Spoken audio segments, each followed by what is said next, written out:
जर का तुमच्या घरामध्ये कोणी न इंग्लिशमध्ये एन या नावावरनं जर असेल तर लक्षात घ्या त्या लोकांचं व्यक्तिमत्व साधारण असं असतं. ही लोक अत्यंत विचारपूर्वक निर्णय घेणारे असतात.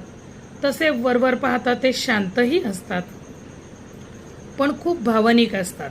त्यांना बाहेरून गंभीर पण आतून अगदी सॉफ्ट म्हणजे फणसासारखं आपण म्हणतो ना, फणस कसा बाहेरून काटेरी असतो पण आतून एकदम असा गोड मधुर लागतो, त्या टाईप यांचा स्वभाव असतो. संवेदनशील असतात.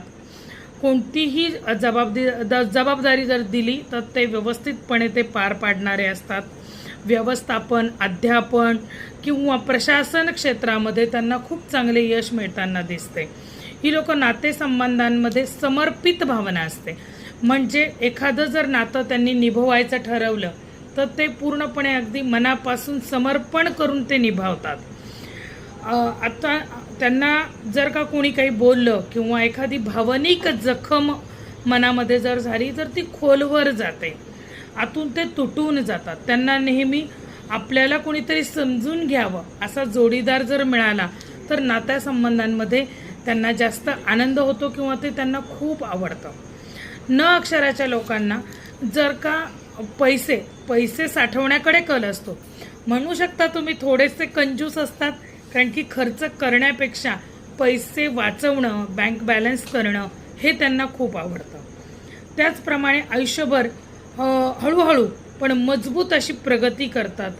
म्हणजे स्थिरतेकडे जाणारा त्यांचा स्वभाव असतो. वरवरचं अगदी उथळ आयुष्य त्यांना आवडत नाही. यांचं मन सहजगत्या अध्यात्माकडे वळतं. ध्यान, जप, पूजा याच्यामध्ये त्यांचं मन खूप छानपैकी रमू शकतं. यांच्यासाठी लकी रंग जो आहे तो हिरवा आणि निळा आहे. त्याचप्रमाणे 5 आणि 7 हे त्यांचे न्यूमरॉलॉजिकली त्यांच्यासाठी म्हणजे आपण शुभ अंक असं समजूया. ह्यांच्यासाठी जर का यांनी पाचू घातला, बुधाचं रत्न येतं पाचू, हिरव्या रंगामध्ये येतं, हे जर का यांनी वापरलं तर ते यांच्यासाठी खूप छान असं लाभदायक ठरू शकतं. बघा, एकंदरीतच न अक्षरावरनं जी लोकं आहेत ती तशी म्हटली तर खरंच स्वभावाची चांगली असतात. फार उपद्रवी नसतात, रागीट मुळीच नसतात, सगळ्यांवरती प्रेम करणारी, कारण की ते दाखवायकडे नसतो त्यांचा कल. त्यांचा स्वभाव हा जो आहे हा आतून जबाबदारी निभावणारा आहे.